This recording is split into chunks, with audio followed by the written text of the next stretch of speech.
Yes. Wow. Standing here, you cannot but be overwhelmed by the presence of dignitaries, an array of personalities. It's so impressive. How I wish you got the chance to stand here and you will know what I'm talking about. And as for protocol, we are very poor in it in the church. In the church, we only say, dear brothers and sisters. But here we have to distinguish the different categories of excellencies and others. So I can just say, Your Excellency, the President of Nigeria, represented by His Excellency, the Vice President, Your Excellency, the former Vice President, Your Excellency, the Governor of Taraba State, the very many dignitaries, the ambassadors I have seen in Abuja. We have met at different fora, and I'm so happy to see them here. It means they have a special interest in Taraba State. So I thank God for bringing us all here.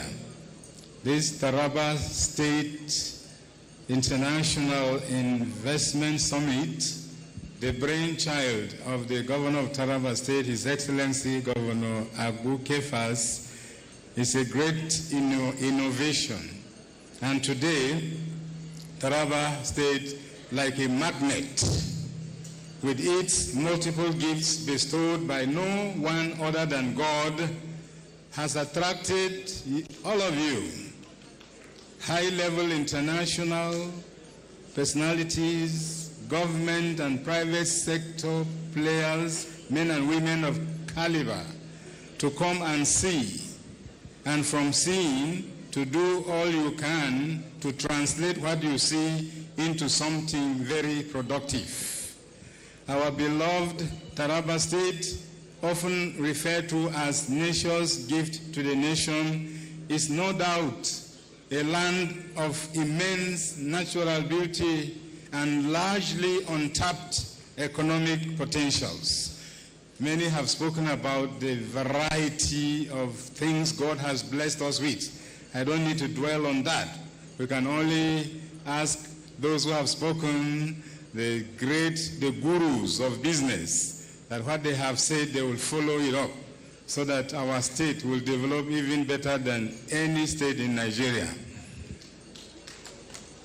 My early formative years were all here in Taraba State, having been born in Kona, just some few kilometers from here. But of all my nearly 44 years as a Catholic priest, I have spent only 2 years as a priest and 5 as a bishop in Taraba State.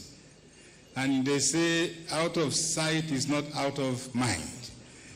My love for Taraba State is undying. Wherever I go, I'm proud and confident to say that I am a Tarabian.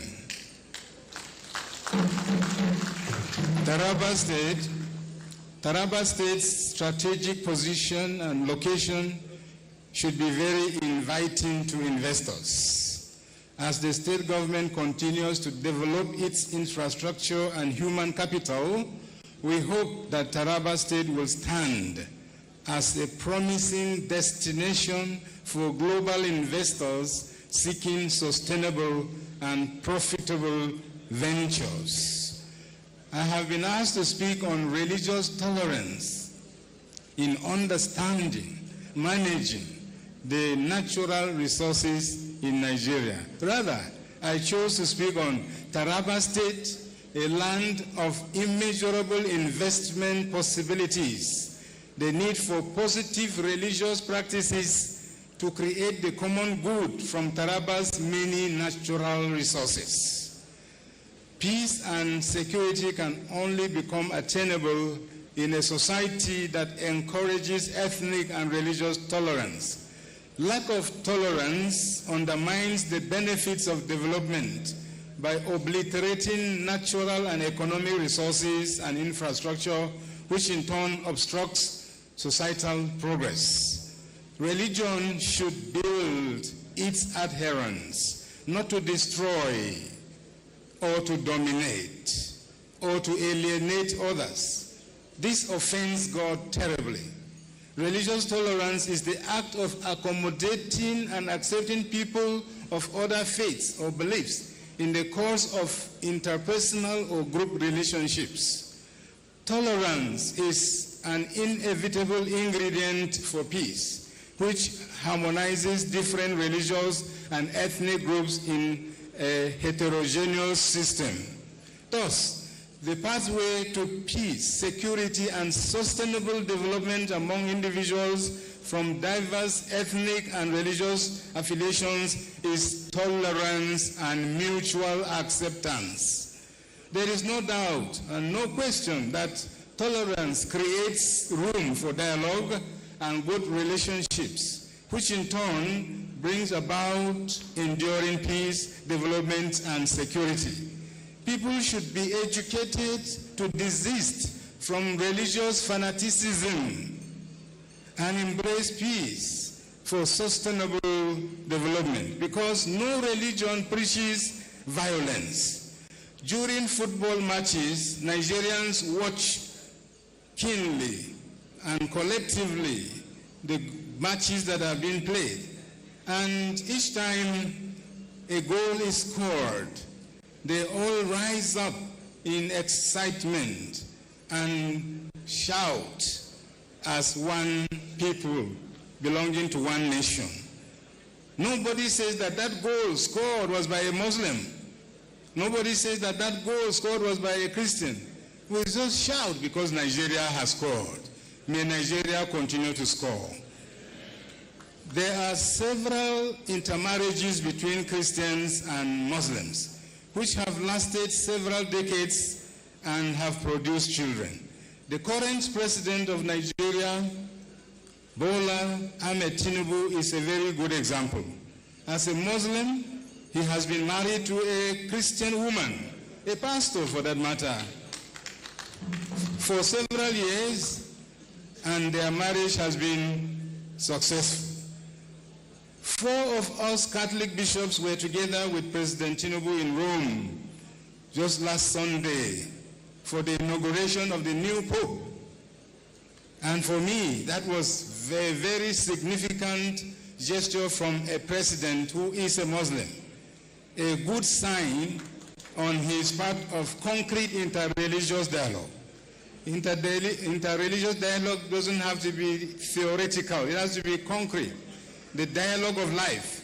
As a Muslim, he went to an overwhelmingly Christian event, and he was well received by the Pope.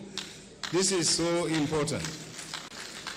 I was in Senegal recently, and I saw what it means to live in harmony between the Muslim majority and the Christian minority. The president, a young man of, 44, came out and received us so well, a Muslim. They have 98% Muslims, only maybe 2% Christians, but they were so generous, so good, so courteous. He came to welcome us. We were very impressed. In Gambia too, I have been, where there is a Christian minority and a Muslim majority, they coexist peacefully. Trivial matters about religion do not result in hostile confrontation or the destruction of human lives, as it happens in some parts of our beloved country. For any nation to live in peace and ensure development, the citizens must imbibe the spirit of tolerance, irrespective of religious or tribal affiliation. Religion has always been a vehicle of peace and tolerance. It is only the abuse of religion that engenders violence. It's only the abuse of religion that engenders violence. Every religion should preach peace, love, and peaceful coexistence. To tolerate someone else's religion is an act of power and wisdom.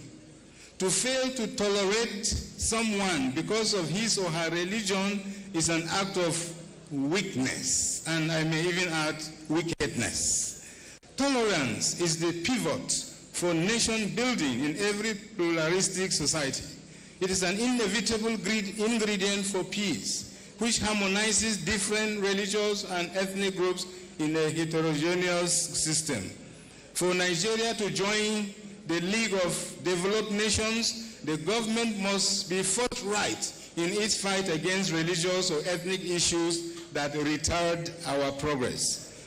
May the Lord, who has begun the good work in Governor Agbu Kefas, with the support of all of us here from Taraba State and those who have come from all over to support this state, may all these efforts bring this genuine and very important effort of the governor to a successful completion, making Taraba State a very famous business hub. All we need to do is to appreciate God and to stop unhealthy rivalry, use the land to produce food rather than quarrel and fight over it, at the end of which nobody gains. If in Christianity peace is the key word, in Islam the greeting is Assalamu alaikum, which means peace be with you. We should allow industries and any venture that is brought here to flourish so that they will benefit us as well as the investors on the solid foundation of peace. Ufuk Dialogue Foundation, a Nigerian-based Turkish organization geared towards the promotion of dialogue and a culture of coexistence, has this famous line which I like.